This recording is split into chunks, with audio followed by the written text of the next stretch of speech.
Okay, welcome to the Sensitive Warrior, where feeling everything is your superpower. Join me as we dive into an exciting and uplifting talk today regarding highly sensitive people. Today, we're speaking with someone so interesting. I'm so grateful that she's here today. We're speaking with Santina Giannino, a talented home stager who transforms spaces into sanctuaries. For highly sensitive people, our environment plays a significant role in how we feel. So I'm excited to explore how intentional design can, in fact, support a more balanced and joyful life. Welcome, Santina. Thank you for having me, Doreen. So glad to be here. This is wonderful. I'm so happy you're here. So this is really interesting because I never thought I'd have an opportunity to speak to somebody who stages homes. And I know you do it for sale. Yes. But I'm sure there's people that still want your loving touch and all of that. So, but let's start first though with your work is all about creating emotional connection through space. So what drew you to the world of home staging? It wasn't really vocation per se, because this is my second career. So I was in IT for about 26 years before. IT? Yes. Wow. Yeah, so a completely different world. Yeah. And I loved it. It was very creative. You know, I started as a computer programmer and moved into management. And then I wanted to start a business in 2015, so I left my job. And I had no idea what I wanted to do. You just said, I'm going to start a business, so I don't know what I'm going to do. Well, really, it's because I have one daughter, and she was in daycare from the time that she was 4 months old, unfortunately, although it was a home, somebody that I loved, almost like a second mother to me, and she had all kinds of children around her because she's an only child, so it was a great, great environment. I mean, the woman was the first person I would call when I had, you needed somebody. Yeah. So she was your because she daycare knew too. about everything. She had 5 kids already. That's so great to know she's what taking other care of women like that. hundreds of kids. She knew everything more than a doctor, Wow. So Jackie would be my, she was my anchor, So it was a great environment for her, but at the same time, I always wanted that. By the time she was a teenager, I just wanted to be present. Drive her to school, pick her up, be around her friends even more, even though we spend all the weekends doing things. So that was my goal. And that's what I did. I left my job and decided I was going to start a business. Had no idea what to do, so started networking with people that I knew, that I, worked with, and I was thinking about flipping houses, which is kind of crazy. Flipping houses, just like that. That'd be fun. Only because somebody that I knew was flipping houses and he was very successful, and I thought, gee, I watch HGTV, so why not? I can do that, yeah. So I actually had the nerve to proposed to him if I could be his partner. And we talked, and it was like, well, we'll see, my brother's my partner, and I said, look, I can always, after we renovate everything, I can just stage it. And he said, oh, there aren't that many stages around. And I said, really? I said, never mind, I think I'll be a stager instead. Much easier than flipping houses. Wow. And that's how the whole idea started. I mean, it was attractive to me because, like I said, I did watch a lot of HGTV, but I always thought that staging was something that just happened out west in California. Because that's what they show, right? That's right. All the shows are out there. Yeah. So, but staging, it's not just that, you have to have an eye. You have to know what you're doing. Right, exactly. And I have always been attracted to style, My mom looking lovely yourself today, yes. Oh, thank you so much. Yes. My mom was always very stylish, and I learned from her. Yeah, I gotcha. There you go. It's in your blood. I guess, she just, even when I was a teenager, her style was so great that every time I needed something new to go out with, I would say, Mom, do you have anything? And she always had something in the pulled drawer. it right out. Really? Wow, it was really, isn't that interesting? And I always liked what she So you must bought. have always looked pretty styling as a young I did. girl. Well, she used to make my clothes That's too so when interesting. when I was really young. Yeah, she was a Wow. seamstress. I grew up in Sicily, so I was 16 years old when I moved here. Wow. So, Okay, I'm one of 7 children, and my mom, besides taking care of 7 kids, although we were all not like today, like we're all on the streets playing with friends, and Yeah. it's not like we spend a lot of time around the house. Yeah. But at nighttime, she used to sew and make clothes. Wow. So 'Cause she she was a was a real seamstress. creative person. Very creative, yeah. So she just make, and because I'm the oldest of three girls, I always get the best. Yeah, that's right. You get everything, the attention, the Everything, school, the the clothes. best clothes. That's so Yeah, interesting. And So, everything gets passed on to everybody so else. you'll laugh at this. I have three sisters, and they're all about 5'3", 5'4", and I was 5'8". So when I was the fourth child out of five of us.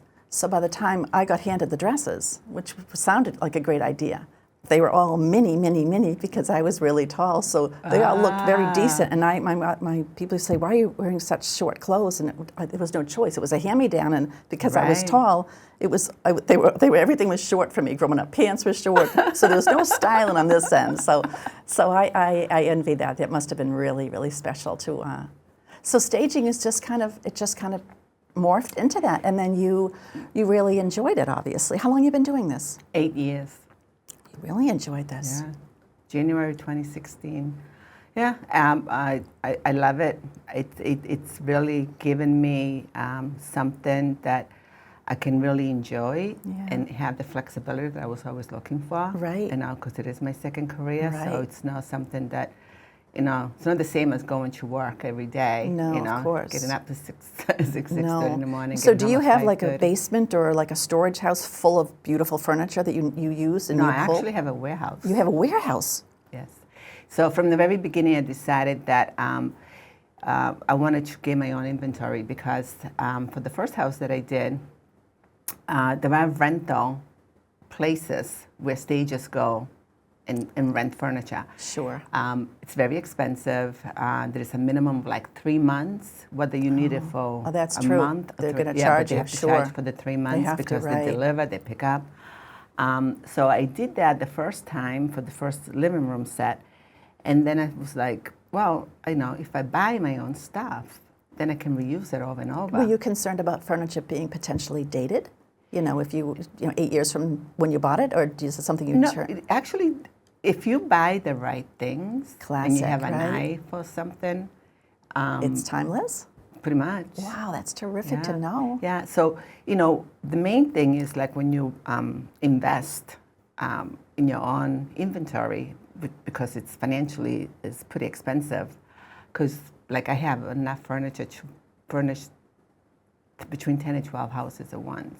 So that's a lot of stuff. Wow. And you don't have to do any of the heavy lifting, do you? No, I hire movers for that. But I do move things around, I'm sure you do. I'm sure you do. Obviously. Yeah. Always trying to make more space and things like that. But if you buy pieces, like the big pieces always just stay in a neutral, like, sofas, always like Right. off-white, Wow. light beige, Yeah. I get more creative with chairs because I love color. You do? Yeah. Yeah. But you can't always use it all the time. It all depends. Yeah. And just by walking into a Right, place, right. I've done hundreds of houses that I've staged, and none of them look the same. Wow, right, because even just moving little pieces around your own home, it Well, just because changes the whole. Everything, because the walls are different. So I always start with the art, number one, because Oh, you do? Well, yeah, because I look at the walls and see, so what am I going to put here? So based on what I have, Oh, interesting. I select the art. So art doesn't come on the walls last; it comes on No, first. for me, and So I don't that's know how other you- people, then that that's that's how the you way do I it. do it, Wow. and that's my system, that's my process. I love that. So once I have the art in place, that it's the right size, and it fits whatever walls I want to decorate, Right. that gives me the color scheme. So then I Right. move on to the pillows and the accessories. Wow, that And is. the furniture is always, based on the size of the place. So what's one thing most people don't realize about the impact their home environment actually has on their mood and energy? Clutter. Clutter. I think that's probably one of the biggest things. I bet. Any consultations that I do, so the staging that I do is mainly vacant properties. Vacant. Yes, so renovations, new development, people already moved out and moved to a new place. But there is a lot of obviously occupied properties which are the hardest ones. They're the hardest ones to manage because of the clutter. Well, the clutter, I don't do that. So I go in and we do what we call a walk and talk. So I go through the whole house, room by room, and I just tell them what they should keep, what they should get rid of. To stage this for sale? To stage it for sale. Okay. Yes. Do you ever get people calling you that says, "Look, I want you to just help me kind of stage this, maybe with what I have, to just class what I have up a bit"? Like, do you do any of that kind of consulting? Yeah, I have done that type of consultation. But you will do that for people as well. Yes, if people are looking for that, and it's mainly because if they saw like houses that are staged, like people will go back to their home and then they start looking around, just say, "Oh, gee, maybe I could improve a little bit. Maybe I can." Yeah, I can. And one of the things that it's the most rewarding, probably when I do an occupied property, is that by getting rid of maybe like between a quarter to a third of the furniture that is in the place, and people will either rent storage spaces or put it in the basement, because a lot of people are very attached to things. Yes. So it's very hard for them to get rid of things. It takes steps to get there. But once it's done and they walk in, they're always like, "Oh my God, I can't believe this is my place. I wish I'd done this 10 years ago." Yeah, less, right? Always. Less. Always hear that, I bet. Always that. Yeah, it's always the same line. So, Santina, highly sensitive people or overstimulation is a daily challenge. That's the stick that breaks our back. So, how can the right design elements create a sense of calm? So again, clutter will probably be the first thing, because So that's really overwhelming. removing. Right. I look at clutter like mental noise, like it's just kind of always bothering you and you don't know what it is. Exactly. So I'm constantly clearing because I'm kind of sensitive to the feeling of almost feeling suffocated. Overwhelming. Yeah, overwhelmed. You Exactly. feel like things have taken over, Yeah, right? exactly. And you want to really clear spaces, the floors, counters, Yeah, your so- closet, and it's all about creating habits, and also to have like calming colors on the walls and cozy things. Like So calming colors. comforters. So what colors? I'm going to assume, but rather than assume, what would you say? Number one is blue. Blues. All shades of blues. All And then shades of blue. green, And because green. green is natural, Okay. right? It's the Nature. environment, the outside. Yeah. So blues and greens, yeah. Yes. I used to run senior living communities, and the walls were all beautiful. This was high end. People would pay anywhere from $8,000 to $12,000 a month. Yes. And they were beautiful colors, called water, all those beautiful Right. blues and greens. Exactly, So, right. So same with homes. Same Yes, thing. the same thing, regardless if yeah. it's commercial or. Right. And there's so many shades of it. And it reminds you what the sky, right? Right, The right. ocean. So that's calming and it itself. grounds people too. Exactly, It grounds highly exactly. sensitive people. So what would be the top features of space that could actually soothe individuals? So you said colors. What about textures or layouts? Is there anything in particular that you kind of gravitate towards to create that calming effect? The layouts are very important, because one of the things that people don't really realize is that even furniture needs to breathe.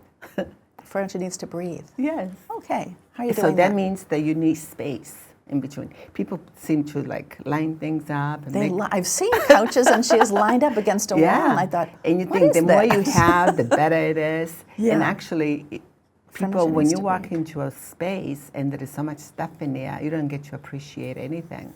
Because Right. how do you pay attention to anything? Because your eyes are just kind of like, going around. But if each piece has its own space, Right.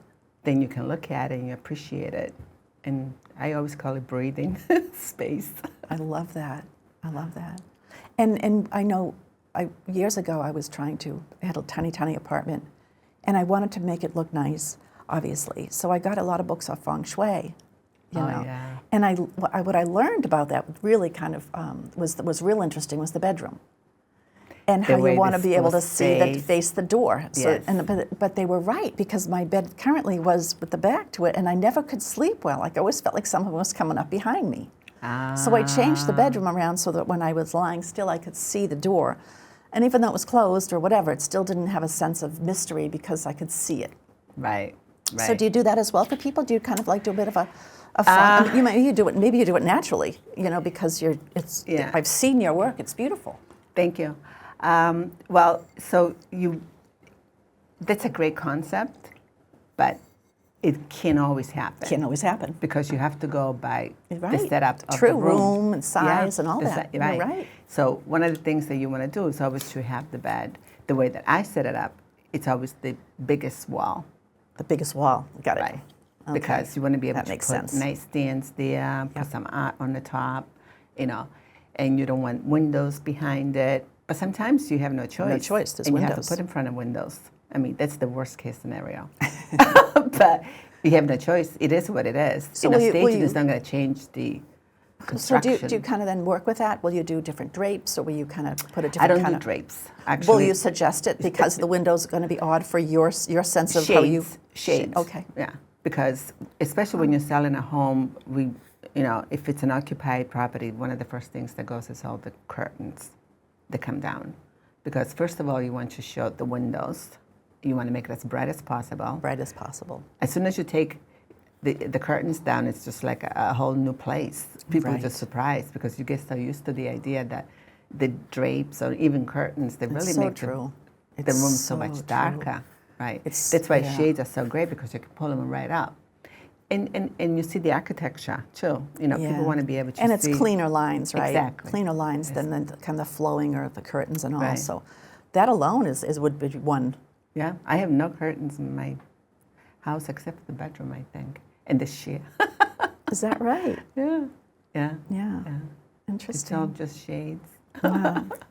So, are there affordable do-it-yourself ways to transform a home into a sanctuary for highly sensitive people?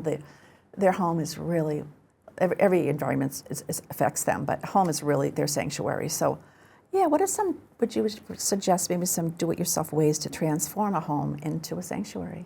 I would say, honestly, in my field, I don't really get to deal with people that are highly sensitive, only if I'm doing home decorating. But for the staging, I really deal with the realtor or the homeowner. But you've given such great tips, though, between the colors and all that. Exactly.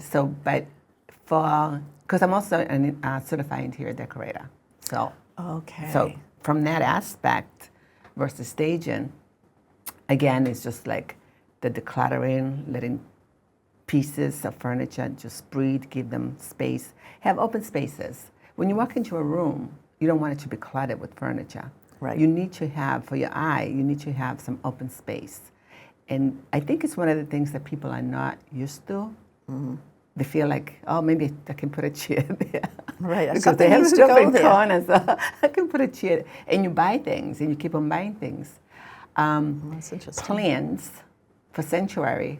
Bring in plants in. That's right. so true. Because no matter what the decor is in a room, you can always bring in green from the plants. And they don't have to be real or artificial, as long as they look beautiful, clean, fresh. Exactly.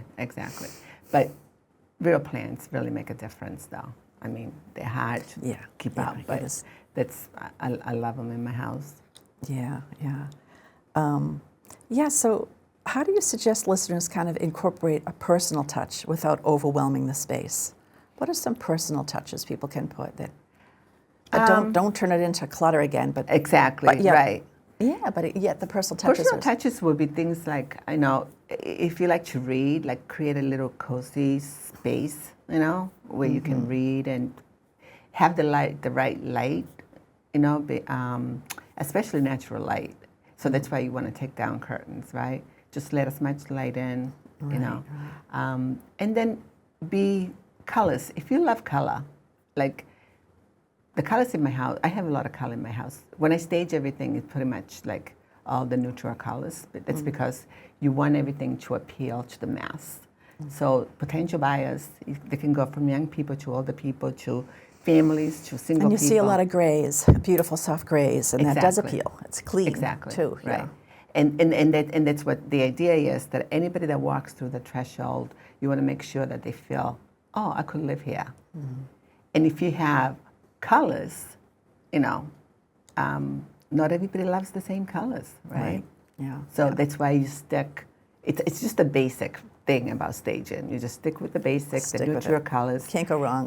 Can't go wrong, right? And then you can add a lot of color with just in texture with pillows and art and rugs, So when you're going to go to a friend's house or a new neighbor or something like that, do you find yourself walking in and then saying, that doesn't belong there, that looks ridiculous, to your own? No, but everybody does that very time. I was wondering how critical you are. And I don't really like that because everybody has their own taste, you know, and it's very hard to tell people what to do, especially friends or, you know, people that you know. It's not like, you know, magic, like you walk in and it's like, whoa. Yeah. But everybody, so, you know, so unless they ask me like more than once, I usually don't really like to give that advice, you know, because it's personal.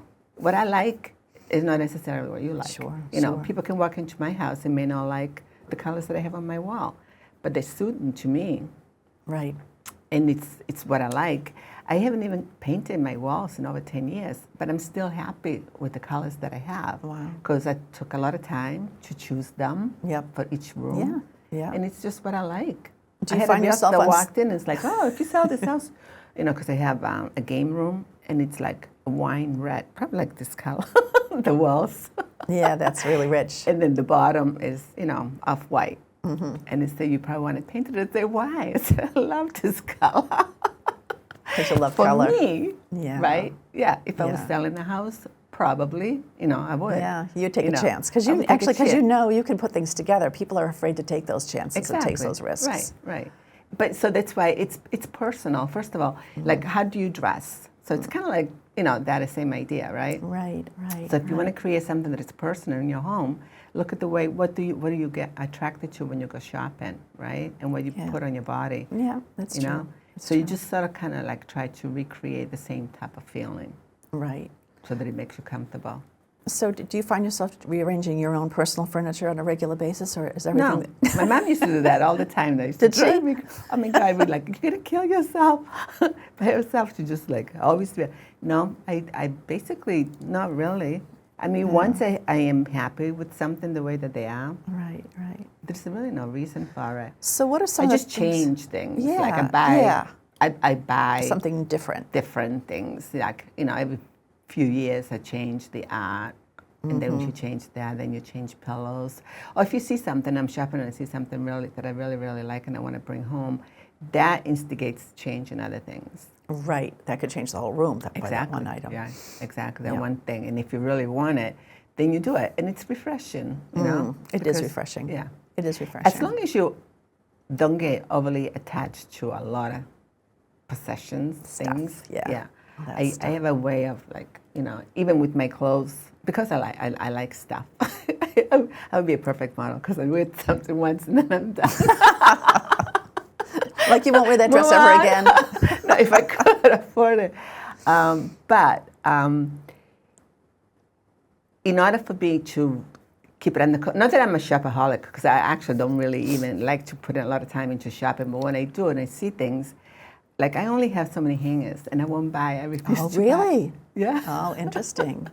Because they have a lot of closets, so I refuse to buy any more hangers. So if I bring home and I can't find a hanger, I have to take something out of the closet. Okay, so you're not going to add. You're going to maintain the same amount, and pretty this much one gets booted out. Pretty much, because otherwise it's out of control. And what am I going to do with things if you can't hang it, right? Yeah. What are you going to do with it? You're going to be looking at it all the time. So that way, I always have a bag in the garage, and even my daughter does the same thing too. So whenever you take something out, on my way out, I just put it in a bag. And then, you know, I have donations. And it's a good feeling. You think other people will use it, and they'll enjoy it because you're not enjoying it anymore. Right. So I'm currently looking to purchase a home. And nice. I was yesterday, I went to a house to look at it, and it was empty.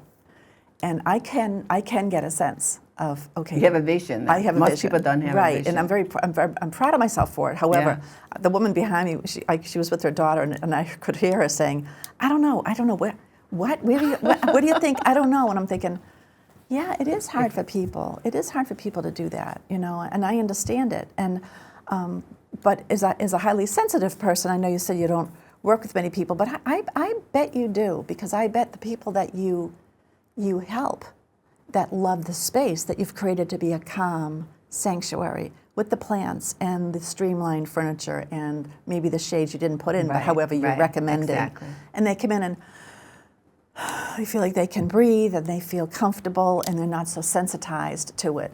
I wouldn't be a bit surprised if this is You're right. exactly, this is exactly who you're working right. with. Ever since we met, I have given some thought to it because I really never, I felt like there was more controlling people that I kind of deal with. Mm-hmm. And you got me thinking about highly sensitive people when we had a conversation because I don't think that it's something that people, I think in general, people think about introvert, introverts, right? Extroverts, and that type of, right. Right. But that is, you really got me thinking about that, though. Yeah, the highly sensitive people. Yeah, it should pay more attention to, people that don't like a lot of noise, and, I'm just the opposite, so. I know. So maybe that's why I never really, Well, people kind of get confused on the introvert and extrovert. I used to think they're just outgoing person, but it's not that. It's where you get your energy. Right. I get my energy. I recalibrate in a quiet space. Right. You get reinvigorated by being with people. Being with people, being active. Yep. I love music. I like the theater. I like hiking, I like skiing, I like golfing. Yeah, but again, I do too, but it's just not with a crowd of people. But you would enjoy a crowd of people. All activities, usually there is people, Right. And it's not like I'm not like, I like one-on-one the best. Those are the best relationships. I'm not that great, like, being around people, crowds, but I don't mind being in a crowded place. Right. I'd be very interested to have you over my house to look at my living room and see if you can help me get even calmer. Yes, I'd love to. Yeah, and I wonder if that would be a whole new business for you. Staging for calm. For calm. I think so. Absolutely. I would love that. Always looking for something new ideas to expand. Yeah, this has been so interesting, and I don't know if people really take the time to think about it, but the work you do is really important because you really are creating an environment people can feel attached to, close to, relaxed. It's I think it's very important work. I think it's important work for people. It is. It's become, like I said, 8 years ago, pretty much like I thought that it was a TV thing, Right. It was fascinating, but well, it is. You're on TV now, so it is a TV. Yeah, we are talking about it, but it does really. It helped the industry. It changed the industry even around here. It's become a commodity now. Yeah, there are so many stages now. I mean, we have conferences. It's just the business keeps on growing. You know what, though? It's just like Reiki, though. People say there's a lot of people that do Reiki or coaching, but it's who you are, what you bring to the table. Exactly. I've met people that do this sort of thing, Reiki, and I would never go back to them. So, but I'm sure just meeting you and speaking with you, I'm sure you're doing just an amazing job. So thank you so much for coming on. Really enjoyed having you. I can't believe how quickly it flew by. But, oh, wow. We're done? Yeah, you shared your expertise and you inspired us to use our space as tools. Yeah. And so for highly sensitive people, creating a sanctuary isn't just about luxury, it's a necessity. So I hope today's episode helps you take one small step towards creating a space that feels like home. And if you are ready to embrace your sensitivity, reach out to me. I'm also an author of Embracing Venus, Achieve a Life Lit Up for Highly Sensitive People. There's many books actually in the libraries now, but you can also find it on Amazon. And I also I coach people to help them embrace their sensitivity. But if you would like to jump on a call with me, a brief call, so we could talk about how we can gain clarity for you, reach out to me at Doreen at blossomhealingstudio.com. And if you'd like to hear more from this lovely lady, Santina, and her expertise on creating space, reach out to me at Doreen at blossomhealingstudio.com, and I will connect you right up. So take good care until I see you next time. Remember, feeling everything is your superpower. Take care.